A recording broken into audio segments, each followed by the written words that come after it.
আসসালামু আলাইকুম। শুরু করেছি সেই মহান আল্লাহর নাম নিয়ে।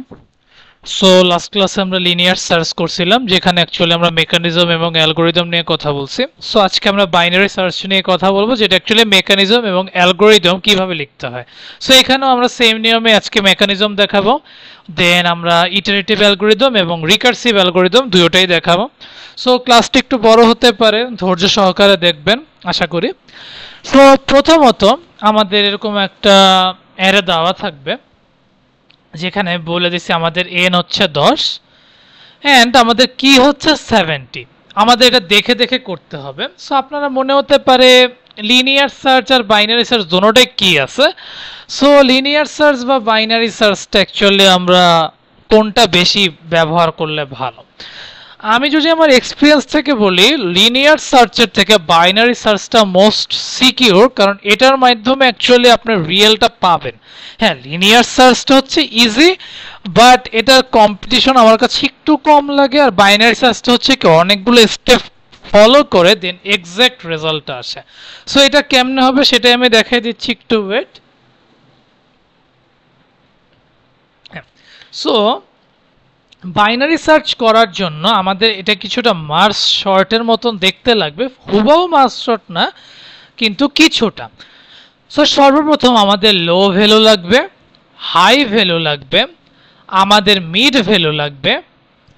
দেন আমাদের এই জিনিসটা সত্যি হতে হবে যে এ মিড ইকুয়াল কি কিনা, মিডের ভ্যালুটা কি এর সমান কিনা। দেন এ মিড গ্রেটার দেন কি, আরেকটা হচ্ছে এ মিড লেস দেন কি। এই কয়েকটা স্টেপ ফলো করে আমাদের বাইনারি সার্চ করতে হবে। সো প্রথমত আমাদের সবচেয়ে লোয়েস্ট ভ্যালু হচ্ছে 1। দেখেন 1 দিলাম। ও লোয়েস্ট ভ্যালু বলতে আপনারা 10 100 ভাইবেন না। লোয়েস্ট ভ্যালু বলতে আমরা বুঝাচ্ছি এখানে সবচেয়ে কম কোনটা। তাহলে সবচেয়ে কম 1 আর সবচেয়ে বেশি হচ্ছে 10। সো আমরা 10 দিলাম। এই দুইটা থেকে আমরা মিড ভ্যালু বের করব। সো মিড ভ্যালু আসে 5.5 আসে, কিন্তু আমরা ডেসিমেলের পরের ভ্যালুটা রাখবো না। সো দেন আমরা এই মিডের জায়গায় ভ্যালুটা বসাই দিই, a5 equal to 70। So 50 equal to 70 which is false. Then আবারও a5 গ্রেটার দেন 70, 50 70-এর থেকে বড়, এটাও ফলস। দেন a5 সমান লেস দেন 70, মানে 50 70-এর থেকে ছোট, হুইচ ইজ ট্রু। এতটুকু তো আমরা বুঝছি। এখন আপনাদের একটা জিনিস বলে রাখি, যদি আপনার একদম শেষটা চায়, মানে এ মিড যদি কি এর থেকে ছোট হয়, এই কন্ডিশন অবধি যদি চলে যায়, তাহলে আপনার লো এর ভ্যালু চেঞ্জ হবে। যদি আমরা একদম এ মিড লেস দেন কিতে চলে যাই, তখন লো এর ভ্যালু চেঞ্জ হয়ে হবে কি মিড প্লাস 1, মিডের সাথে 1 যোগ করতে হবে, হুইচ ইজ 6। আর যদি আমার এই হাইয়েস্ট ভ্যালু অবধি থাকতো, তাহলে আমার হাইয়ের ভ্যালু মিড মাইনাস 1 হইতো। আমরা প্র্যাকটিক্যালি যখন অ্যালগোরিদমটা লেখাবো তখন বুঝতে পারবো। আমি জাস্ট আরেকবার বলি, আমাদের যদি লো ভ্যালু অবধি যায়, মানে এ মিড লেস দেন কি হয়, তাহলে আমাদের লো এর ভ্যালু মিডের থেকে 1 বেশি হবে। মিডের ভ্যালু আগে 5 ছিল, 6 হয়েছে। কিন্তু যদি এ মিড গ্রেটার দেন কি অবধি থেমে যেত, মানে এটা যদি ট্রু হইতো, তখন আমাদের হাইয়ের ভ্যালুটা মিডের থেকে 1 কম হইতো। আমরা এটাও আসতেছে। সো আমরা 10 যেমন আছে থাকবে, শুধু লোয়ের ভ্যালু চেঞ্জ হবে, হাইয়ের ভ্যালু চেঞ্জ হবে না। সেম নিয়ম আমরা মিডের ভ্যালু বসাবো, দেন কন্ডিশন দেখবো হচ্ছে কিনা, এটা ফলস।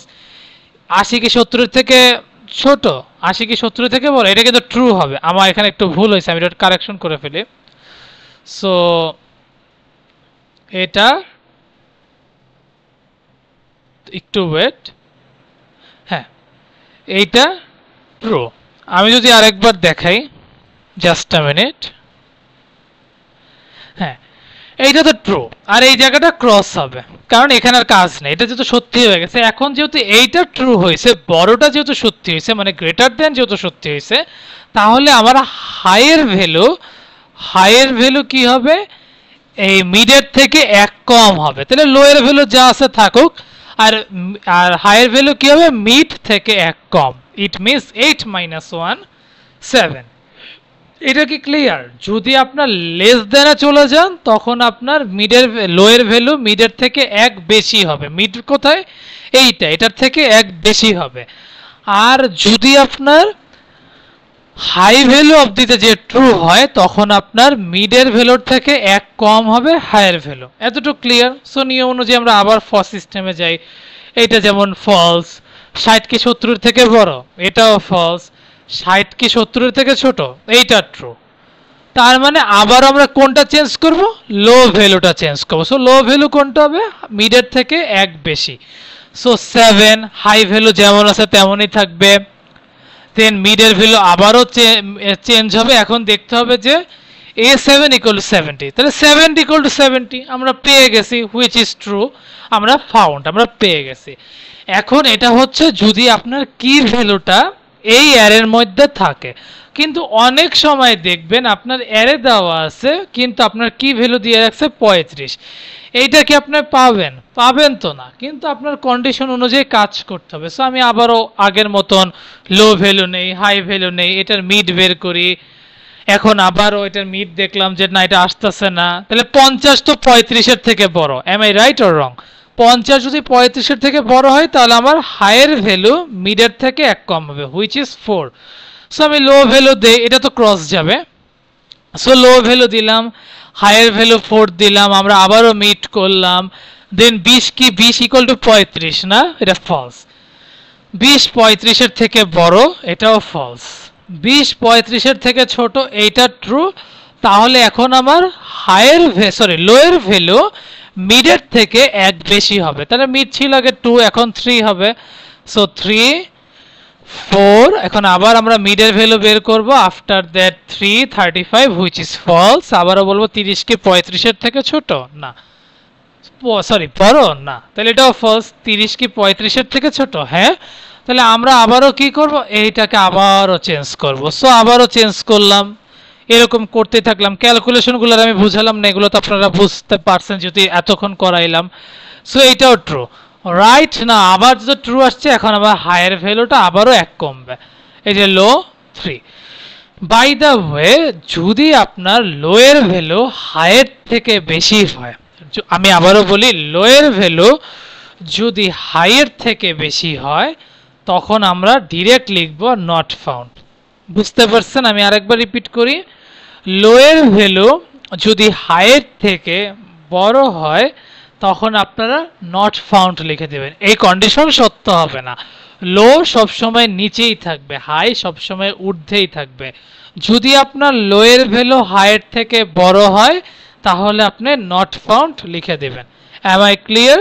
যদি ক্লিয়ার হয় তাহলে আমরা অ্যালগরিদমে যাই। আর আপনারা যদি না বুঝতে চান, না বুঝতে পারেন, তাহলে ভিডিওটা পজ করে করে আমার কথাগুলো শুনে ওইভাবে অ্যাপ্লাই করবেন। সো রাইট না আমরা ইটারেটিভ অ্যালগরিদম করব, যেখানে আমরা সবার আগে বলছি লো ইকুয়াল টু 1 থেকে শুরু হবে এবং হাই চলতে থাকবে n পর্যন্ত, কারণ এখানে যে শুধু 10 থাকবে তা না, এটা যে কোনো টার্মস হতে পারে। সো প্রথমত লো হাইয়ের থেকে ছোট বা সমান হবে, এটা হচ্ছে আমার কন্ডিশন। যদি লো হাইয়ের থেকে ছোট বা সমান হয় তাহলে আমাদের আগে মিড ভ্যালু বের করতে হবে। মিড ভ্যালু করার পর আমরা কন্ডিশন দেখব, যদি মিড সমান সমান কি হয় তাহলে আমরা বলবো ফাউন্ড মিড, আমরা পেয়ে গেছি। কিন্তু যদি আমরা মিড সমান সমান কি পাই, মিড যদি কি এর থেকে বড় হয় তখন আমরা কি করব? হাই মিড -1 করব। এখন যদি এইটাও ট্রু না হয়, এলস এর কাজ, যেমন মিড কি এর থেকে ছোট, তখন আমরা কি করব? লো সমান সমান মিড +1। ক্লিয়ার? এটা হচ্ছে আমাদের কন্ডিশন। হ্যাঁ, যদি আবার আরেকটা কন্ডিশন আছে, যদি লো হাইয়ের থেকে বড় হয় তখন আমরা দিয়ে দিব নট ফাউন্ড। এটা হচ্ছে ইটারেটিভ অ্যালগরিদম, যেখানে আমরা লুপের কাজ করছি, ফাংশনেট করি নাই। সো এখন আমরা রিকার্সিভ অ্যালগরিদমটা করব। রিকার্সিভ অ্যালগরিদম অনুযায়ী আমরা সর্বপ্রথম এখানে আগের মতনই ইনক্লুড স্টুডিওএইচ সবকিছু দিয়ে দিব, যেখানে আমরা অ্যারে 10 নিলাম, কি নিব, এন নিব, ফ্ল্যাগ নিব। সো ফ্ল্যাগের মধ্যে বাইনারি নামে একটা ফাংশনকে রাখবো, যেখানে অ্যারে থাকবে, 0 থাকবে, 0টাকে অ্যাকচুয়ালি আমরা লো বোঝাচ্ছি, n-1 কে বলতে আমরা হাই বোঝাচ্ছি, এন্ড টার্গেট বলতে আমরা কি কে বোঝাচ্ছি। দেন আমরা বলছি যদি ফ্ল্যাগ সমান সমান 0 হয় তাহলে প্রিন্ট লিখব নট ফাউন্ড। আর যদি আমরা আরেকটা জায়গা হচ্ছে, যদি আমরা তার থেকে বড় হয় তখন আমরা লিখব ফাউন্ড, দেন রিটার্ন 0। এখন আসেন আমরা বাইনারি ফাংশনটা কেমনে করব। সো প্রথমত বাইনারি ফাংশন আমরা কাকে নিলাম, int অ্যারে, int লো, int হাই, int কি। সো প্রথমত আমাদেরকে বলছে যদি ইফ লো যদি হাইয়ের থেকে বড় হয় তাহলে তোমরা রিটার্ন 0 করে দিবা, কোনো কাজ নেই, তুমি চলে যাও। লো যদি হাইয়ের থেকে বড় হয় তুমি রিটার্ন 0 করে দাও। এখন আমরা আরেকটা কন্ডিশনে যাই, প্রথমত মিডের ভ্যালু বের করতে হবে। দেন বলছে যদি মিড সমান সমান কি হয় তাহলে তুমি রিটার্ন মিড করো। বুঝতে পারছেন? প্রথম বলছে যে মিড যদি সমান সমান কি হয়, রিটার্ন মিড, অথবা মিড যদি কি এর থেকে বড় হয়, মিড যদি কি এর থেকে বড় হয় তাহলে রিটার্ন বাইনারি অ্যারে লো মিড মাইনাস 1 কি। আমি বলছিলাম না যদি মিড যদি অ্যারে মানে মিড যদি কি এর থেকে বড় হয় তখন আমরা হায়ার ভ্যালুটা কি করব, মিড মাইনাস 1 করে দেব, বলছিলাম মনে আছে? সো এই যে মিড মাইনাস 1 করে দিব। আবার যদি আমাদের ছোটটা হয় তখন আমরা রিটার্ন বাইনারি করব এ, হাইয়ের মানে লোর ভ্যালুটা হবে মিড প্লাস 1 হাই কি। দেন আমাদের কন্ডিশন শেষ। এই যে আমি যে অ্যারেটা আমি যে রিকার্সিভ অ্যালগরিদমটা করছি এটা আমি আরেকবার বাইনারিটা বুঝে মেকানিজম ফলো করে। সো প্রথমত আমরা বাইনারিতে কি করব, একটা অ্যারে নিব, একটা লো ভ্যালু নিব, হাই ভ্যালু নিব, আর ইন্টিজার কি মানে আমরা কি যেটাকে আমাদের পাইতে হবে। সো প্রথমত আমি বলছি যদি লো হাইয়ের থেকে বড় হয় তাহলে রিটার্ন 0 করে দিব। দেন আমাদের মিড বের করতে হবে, মিড বের করে আমরা কন্ডিশন প্রথমে কি দিব, যদি মিড সমান সমান কি হয় তাহলে রিটার্ন মিড করে দিব। আমাদের অ্যান্সার পেয়ে গেছি।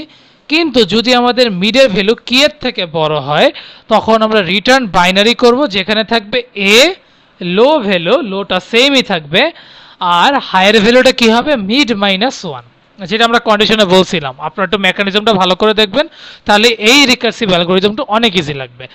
দেন আমাদের কি, আর যদি আমাদের এ মিড লেস দেন কি হয় তাহলে আমাদের এ মিড প্লাস 1, লো এর ভ্যালুটা হবে মিড প্লাস 1 হাই এবং কি। সো এটা হচ্ছে আমাদের রিকার্সিভ অ্যালগরিদম। আগেরটা ছিল আপনার ইটারেটিভ অ্যালগরিদম এন্ড আরেকটা ছিল মেকানিজম।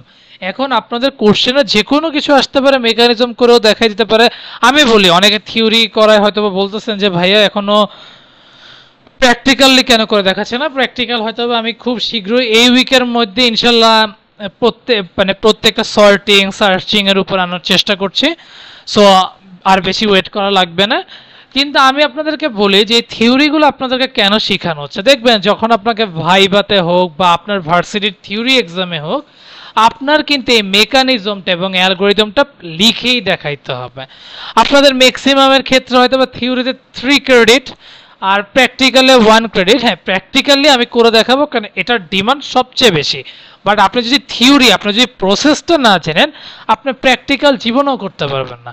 সো আগে প্রসেসটা ভালো করে শিখেন। ইনশাল্লাহ আমি খুব শীঘ্রই এই উইকের মধ্যে প্র্যাকটিক্যালি কোডিং কেমনে করতে হয় সেইটা নিয়ে আসবো।